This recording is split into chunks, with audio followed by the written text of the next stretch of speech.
आप सभी इस शहर के विकास के लिए चिंतित है और प्रयत्नशील है। आपके हृदय में भी दर्द है कि इस शहर में विकास हो, इस शहर की जनता की समस्याओं का निदान हो। इसलिए आज की बैठक में मैं यह कहना चाहता हूं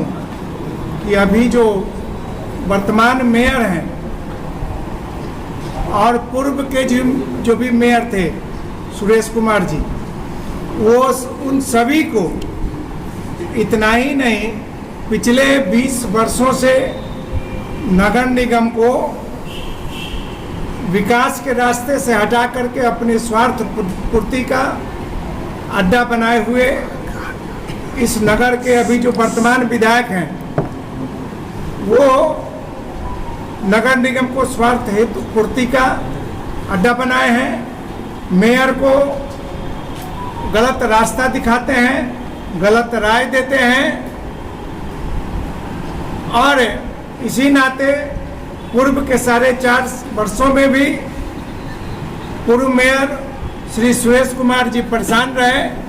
नगर का विकास जितना संभव होना चाहिए था उतना नहीं हो पाया। अभी जो वर्तमान मेयर हैं इंजीनियर श्री राकेश कुमार पिंटू जी, इनके कार्यकाल में भी नगर विधायक का अनाधिकार हस्तक्षेप हो रहा है, जिसके कारण आप सभी जानते हैं कि मुजफ्फरपुर नगर में स्मार्ट सिटी घोषित 2017 में हुआ था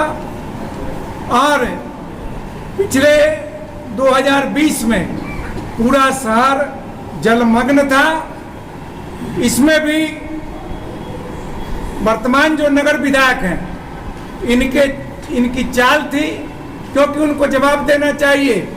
कि जब वो 15 साल 1995 से 2010 तक जब वो विधायक थे, उस समय उन्होंने विकास राशि को इस तरह से बंदरबाट किया कि 2020 और उसके पहले भी इस शहर मुजफ्फरपुर के विधायक थे और सौभाग्य से मुजफ्फरपुर के सौभाग्य से नगर विकास मंत्री भी थे, जिनके कार्यकाल में बहुत सारे सैकड़ों करोड़ से ऊपर की योजना, सड़क नाले का निर्माण हुआ, एसटीपी की योजना पास हुई, बहुत सारे मुजफ्फरपुर लाने का प्रयास किया। लेकिन ये वर्तमान विधायक की साजिश है कि नगर निगम को ये मुक्त करते नहीं हैं, स्वतंत्र रूप से चलने नहीं देते हैं किसी पदाधिकारी को, जिसके कारण आज फिर से शहर और ये मेयर साहब, आप जानते हैं कि बजट के बिना कोई भी कार्यालय चल नहीं सकता है। मुजफ्फरपुर नगर निगम का बजट जो मार्च में ही प्रेषित कर दिया गया था सभी पार्षदों को, मेयर साहब,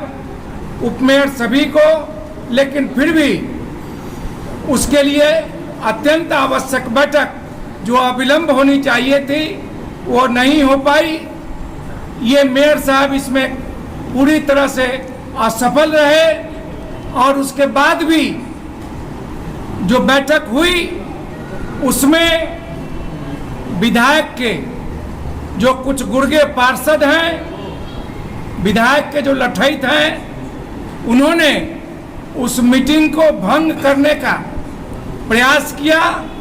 किसी को मीटिंग में, बोर्ड की बैठक में बोलने नहीं दिया जाता है, बोलता है तो उनके लठैत उस पर हमला करने के लिए तैयार होते हैं, उनका मुंह बंद करने के लिए तैयार होते हैं। तो आप देख रहे हैं कि जो बजट 29/3 से प्रेषित है सभी पार्षदों को, वो परसों जो बैठक हुई है 5 तारीख को, वो भी बैठक महापौर ने स्थगित करने का प्रयास, कुत्सित प्रयास किया था। विधायक के कहने पर पता नहीं विधायक की क्या मानसिकता है, इस बैठक को भी वो कैंसिल कर रहे थे। लेकिन नगर आयुक्त और पार्षदों के प्रयास से पार्षदों के काफी संलग्नता से जुझारू होने के कारण परसों बैठक हुई।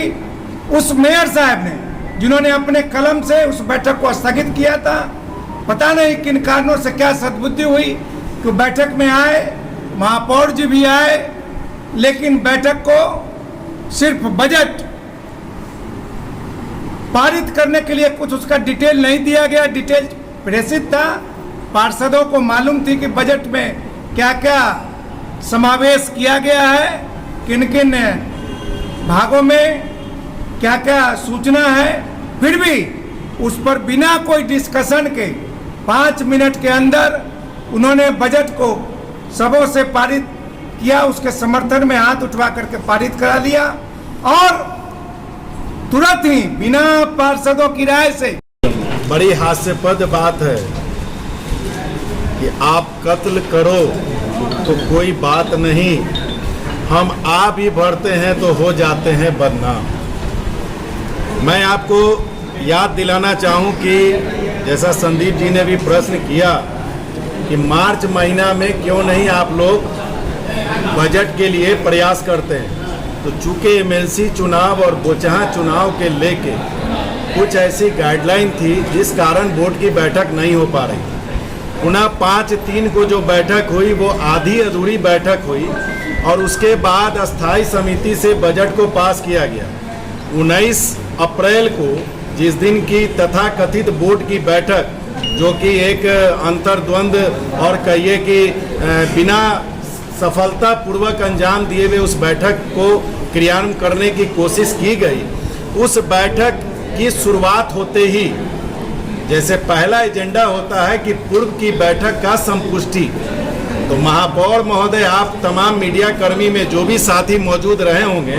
आप लोगों ने सुना होगा कि महापौर महोदय ने कहा था कि 5/3 की बैठक को मैं रद्द करता हूं। उसके बाद पुनः नगर आयुक्त को वो चिट्ठी लिख के कहते हैं कि 5/3 की बोर्ड की बैठक का हमको